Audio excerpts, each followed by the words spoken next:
Chris Paul is one win away from his first NBA Finals appearance. Give this man a hand clap. Give Chris Paul a hand clap because he deserves one. This man deserves a hand clap. Okay? He is leading his team and showing his team what they need to do, how to win, how to get things done, how to execute, even though this Suns team is extremely well put together. I mean, they won 2 games without Chris Paul. Granted, one of the games they won was less than a second away. The Clippers could have had this series just a little closer. Free throws away, the Clippers could have had this series a little closer. Fingertips going off the ball, the Clippers could have had this series a little closer. Chris Paul traveling at the end of the game, the Clippers are so close to making this an actual series and being able to actually make something happen. But we have to wait and see game 5 and see what will happen. Because game 4 was extremely painful to watch. I'm seeing shot after shot after shot. I think it's like 12 possessions in a row that the Clippers didn't make shots, nor the Suns made shots either. Excuse me. You see the Clippers down 1. They could not get over their 1 point hump. 1 point hump. See, this is what people like Kawhi Leonard step in and say, hey, you know what? I'm going to the foul line. I'm getting to the foul line, and I saw that from Devin Booker when they were down 1. They couldn't get no bucket. Devin Booker said, you know what? I'm putting my head down, and I'm going to the free throw line, and I'm going to make something happen. But now the onus is on PG.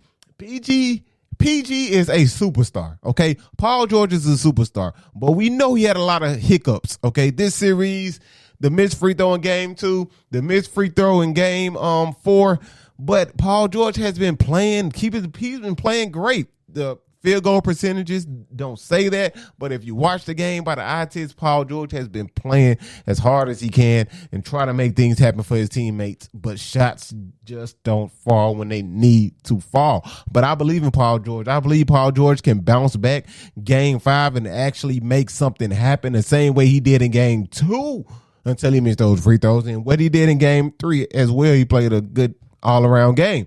But I'm waiting because this Suns team is deadly, man. DeAndre Ayton is showing us he's probably one of the best big men in the league, one of the best bigs in the league. You can just name a few. You have Jokic, you have Embiid, you have Davis. I don't know if you really count him as a 5, but you know the list can go on, but not that many bigs. You have Gobert, which I think Ayton is better than Gobert, but Ayton is like the core of this Phoenix Suns team. It's like everything evolves around Ayton.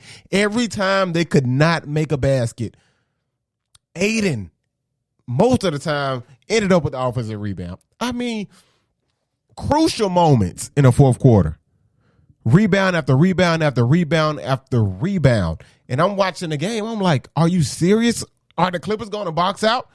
Zubac is doing everything that he can. They have literally 4 people on DeAndre Ayton. DeAndre Ayton is still, securing the boards. It's like, I'm like, oh my goodness. What else can the Clippers do? The Clippers cannot just win for losing. And back to the refs. The refs, horrible calls. Horrible calls.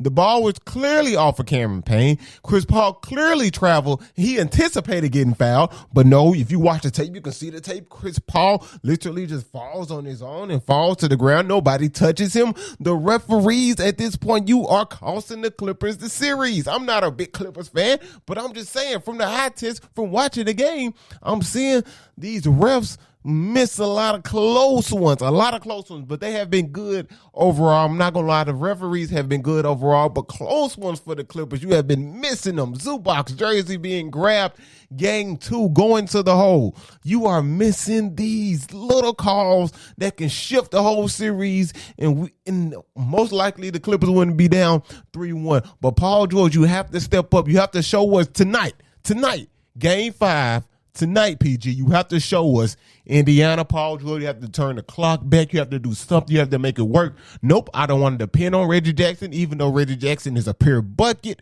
I don't want to depend on Reggie Jackson. I want to depend on Paul George, and I want him to carry this team tonight, and I want them to force a game 6 in LA.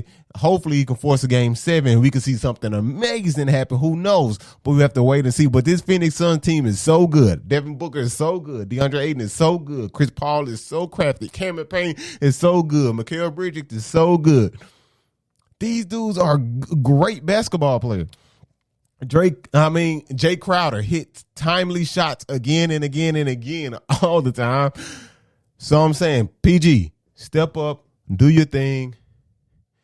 And it's just crazy what Paul George has been going through over these rounds. This round versus the Suns. I don't know if he ran out of gas. I don't know really what's going on.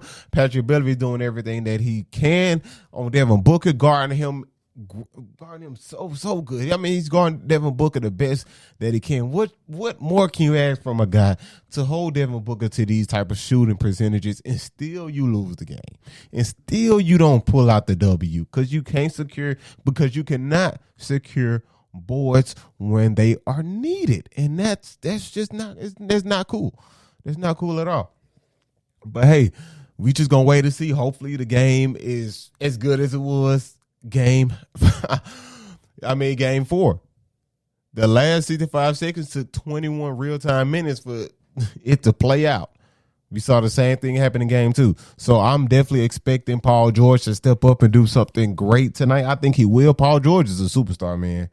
Paul George is a superstar. Paul George is that guy when he wants to be that guy. But sometimes I feel like he does defer, and I see him a lot deferring to Reggie Jackson. Reggie Jackson trying to get a bucket, which is good. But PG, you can put this team on your shoulders. I saw you do it in Indiana. I mean, I believe you can still do it now. I believe you're a better polished player now than you were back then. Probably a little bit more athletic back then, but you're still a great player now. So I just want to see that Paul George force a game 6, because the trash talker will continue to pile on this man if he doesn't. He has everything in his toolbox that you need. He can shoot the midi. He is athletic. He can knock down the free throws. Even for some reason, I don't know why he's shooting like 70% from the free throw line in this series, which is crazy because he's an 80+ free throw shooter. But now he's shooting 70%. I don't know what's going on psychologically. I don't know anything about that. I don't think that's going on psychologically. Anything is going on in Paul George's head. I don't buy into that mess. I just think he's missing shots. And I believe he'll bounce back game 5 and show us, hey, playoff P. Show us. We waiting. We waiting to see what will happen.